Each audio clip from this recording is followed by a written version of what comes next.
नमस्कार मित्रों, स्वागत है आप सभी का आपके अपने YouTube चैनल संस्कृत शिक्षा पर। मित्रों, आज के वीडियो में हम लोग अग्नि सूक्त के देवता अग्नि के बारे में पढ़ेंगे। तो जो अग्नि सूक्त है, यह अग्नि सूक्त ऋग्वेद के प्रथम मंडल का पहला सूक्त है। इसके ऋषि मधुच्छंदा, देवता अग्नि तथा छंद गायत्री है। तो अग्नि सूक्त के जो देवता अग्नि हैं उनके बारे में देखते हैं। ऋग्वेद में स्थान, यानी कि अग्नि देवता का ऋग्वेद में जो स्थान है उसके बारे में देखते हैं। अग्नि वैदिक आर्यों का अत्यंत पवित्र देवता है। अग्नि जो है ये वैदिक आर्यों का अत्यंत पवित्र देवता है। सूक्तों की संख्या की दृष्टि से इंद्र के बाद इसी का स्थान है। यानी कि सूक्तों की संख्या यदि देखी जाए तो सूक्तों की संख्या में इंद्र जो है सबसे अधिक इनके सूक्त हैं। यानी कि सबसे अधिक इंद्र के बारे में जो है वर्णन जो है सूक्तों में किया गया है। और उसके बाद दूसरे नंबर पर अग्नि के बारे में अधिक सूक्त हैं। यानी कि अधिक सूक्तों में अग्नि की स्तुति की गई है। तो सबसे अधिक इंद्र के बाद अग्नि का स्थान है। ऋग्वेद के लगभग 200 सूक्तों में स्वतंत्र रूप से तथा इसके अतिरिक्त अनेक सूक्तों में इसकी अन्य देवताओं के साथ सम्मिलित रूप से स्तुति की गई है। आगे देखते हैं। ऋग्वेद का प्रथम मंत्र अग्नि देवता को ही संबोधित किया गया है तथा प्रथम पद भी अग्निम ही है। यानी कि ऋग्वेद का जो प्रथम मंत्र है अग्नि देवता को ही संबोधित किया गया है और उसका जो पहला पद है, पहला शब्द जो है अग्निम है। आगे देखते हैं।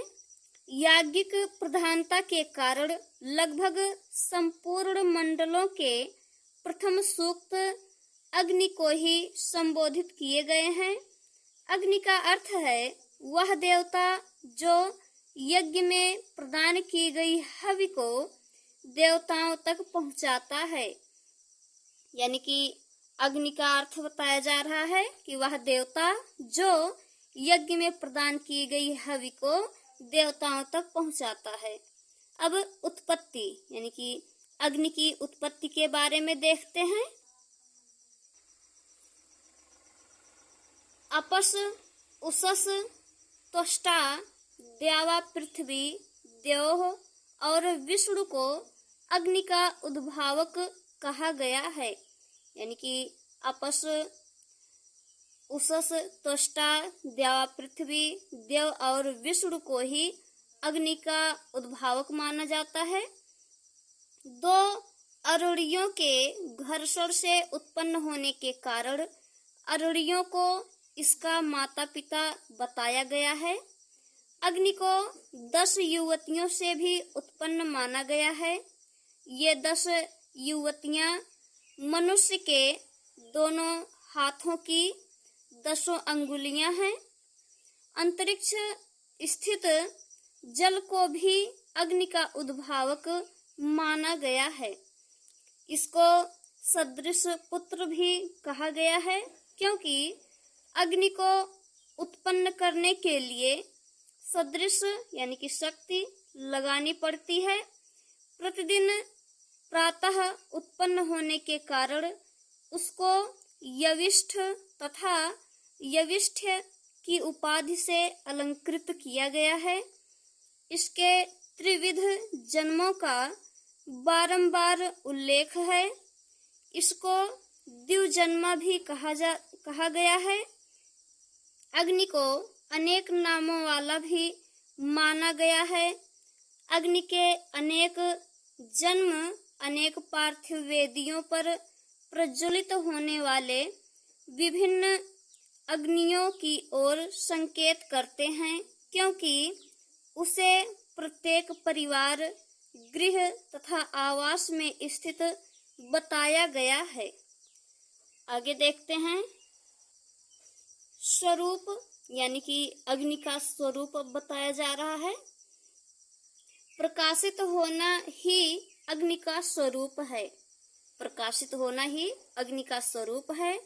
वह अंगारमय है, प्रकाशमय है। ऋग्वेद में अग्नि को घृत पृष्ठ, घृत मुख, घृत लोभ, शोचिष्केश तथा भद्र जिह्व बताया गया है। इसके केश अत्यंत सुंदर, घुघराले और जटा वाले हैं। इसकी दाढ़ी है एवं इसके जबड़े तीक्ष्ण हैं। दांत चमकीले तथा 3 सिर हैं। यह भस्म ज्वालाओं वाला है। इसका वर्ण भास्वर है तथा यह दिव्य रूप है। यह सूर्य की भांति चमकता है। ये अग्नि का स्वरूप हो गया। अब आगे देखते हैं। तादात्म्य संबंध इसमें है। इंद्र के साथ अग्नि का घनिष्ठ संबंध है। वह उसका यमल भाई है। वरुण को भी अग्नि का भाई बताया गया है। देवताओं के साथ इसी घनिष्ठ संबंध के कारण इसको उसके साथ तादात्म्य वर्णित है। ऋग्वेद के द्वितीय मंडल के प्रथम सूक्त में इंद्र, विष्णु, वरुण आदि 12 देवताओं तथा अदिति, भारती आदि 5 देवियों के साथ इसके तादात्म्य का वर्णन है। अब आगे देखते हैं कार्य यानी कि अग्निदेव का जो कार्य है उसके बारे में देखते हैं। अग्नि यज्ञ में देवताओं को बुलाता है। वह उत्तम धन संपत्तियों को प्रदान करने वाला है। अग्नि के माध्यम से यजमान को यज्ञ, समृद्धि, वीर पुत्र, पौत्र आदि को की प्राप्ति होती है। वह यज्ञों का रक्षक तथा सत्य का प्रकाशक है। कर्म फल को प्रदान करने वाला अग्नि है, यानी कि कर्म फल को प्रदान करना ही अग्नि का प्रमुख कार्य है। यह रात्रि को प्रकाशित करता है। जिस प्रकार पिता पुत्र के लिए कल्याण की भावना रखता है, उसी प्रकार अग्नि भी यजमानों के लिए कल्याणकारी है। यज्ञ के प्रत्येक रहस्य तथा संपूर्ण प्राणियों को जानने के कारण इसको जात वेदस कहा गया है। अग्नि देखने से संबंधित संपूर्ण कार्यों को करता है। धूमकेतु अग्नि का विशेष प्रतीक है। जिस प्रकार ऋतु और युद्ध कर्म इंद्र के अधीन हैं, उसी प्रकार आर्यों के संपूर्ण गृह कार्य अग्नि के आश्रित हैं। अग्नि जिस यज्ञ अनुष्ठान आदि का साक्षी होता है, केवल उसी का फल देवताओं के पास पहुंचता है। अग्नि अपने उपासकों का महान उपकारक है। जो अग्नि का अतिथियों की भांति घरों में सत्कार करते हैं, अग्नि उनका मित्र है। जो अग्नि को 3 बार हवि प्रदान करता है, उसको वह सभी प्रकार की सुख समृद्धियों से संपन्न कर देता है। आगे देखते हैं। वह अपने उपासकों के भूल से किए गए पापों को क्षमा करता है तथा अदिति के सामने पाप रहित घोषित करता है।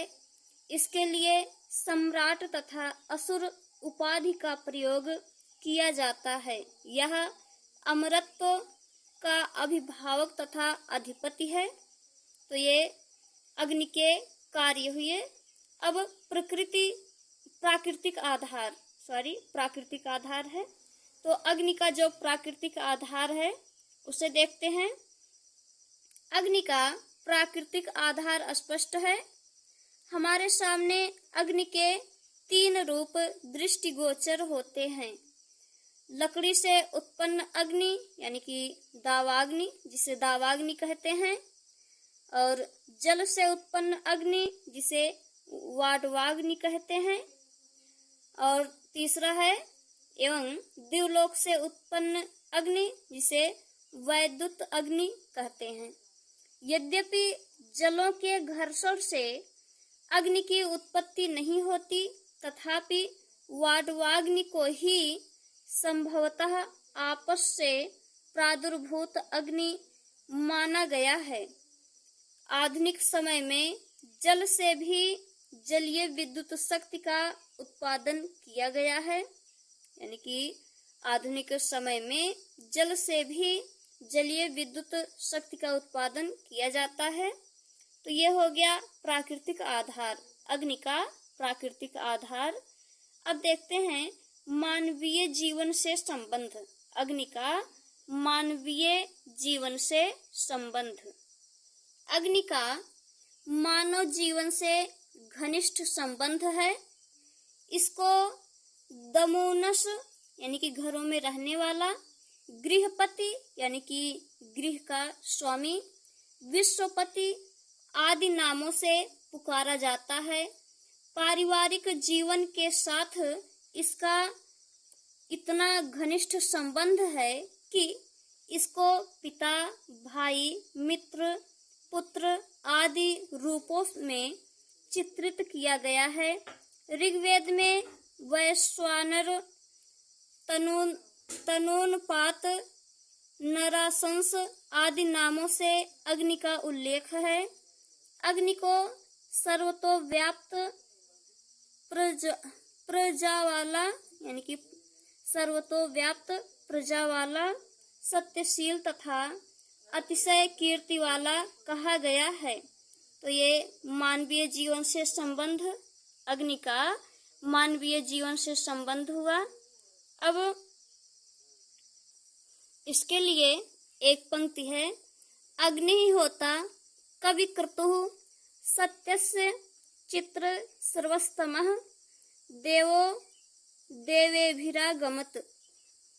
आगे देखते हैं, अग्नि ही एक ऐसा देवता है जो मनुष्य के जन्म से लेकर मृत्यु पर्यंत उसका साथ देता है।